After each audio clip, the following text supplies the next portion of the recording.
যত building plan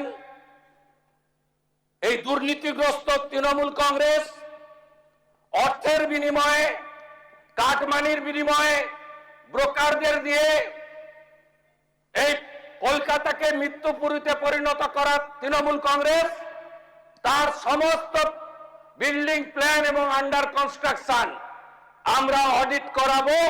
যতক্ষণ না অডিট সার্টিফিকেট হচ্ছে কোন বিল্ডিং এ আমরা হাত দিতে দেব না।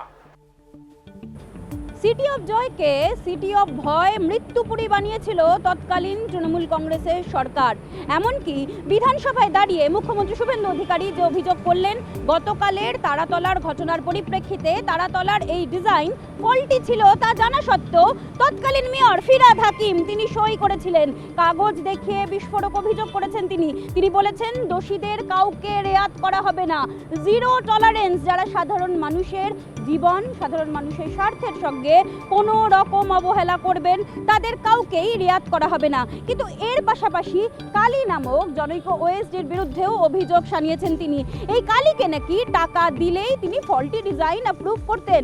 ক্যামাক স্ট্রিট থেকে এই কালীর অ্যাপয়েন্টমেন্ট হয়েছিল এবং এই কালী তৃণমূল কংগ্রেসের ভবন, সেই ভবন নির্মাণের কাজও করছেন। কালী এত প্রভাবশালী যে তার অঙ্গুলি হেলনেই চলতো কলকাতা পুরসভা, যেখানে ফল্টি ডিজাইন কিভাবে স্যাংশন হয়ে যায় সেই প্রশ্ন বড়সড়ভাবে তো উঠছেই। পাশাপাশি রাজ্য সরকার নতুন নির্দেশ দিয়েছেন, মুখ্যমন্ত্রীর নির্দেশ, আগামী 4 সপ্তাহ Sonarpur, Baruipur, Rajarhat new town, Maheshtala, Kolkata corporation এই সমস্ত জায়গায় সমস্ত নির্মাণ কাজ বন্ধ থাকবে। যতক্ষণ পর্যন্ত না অডিট হচ্ছে ততক্ষণ পর্যন্ত কাজ হবে না এবং নতুন করে কমিটি গঠন করে দেওয়া হয়েছে। 24 ঘন্টার জন্য ক্যামেরায় রতনের সঙ্গে শ্রেয়সী ও মৌমিতা, কলকাতা।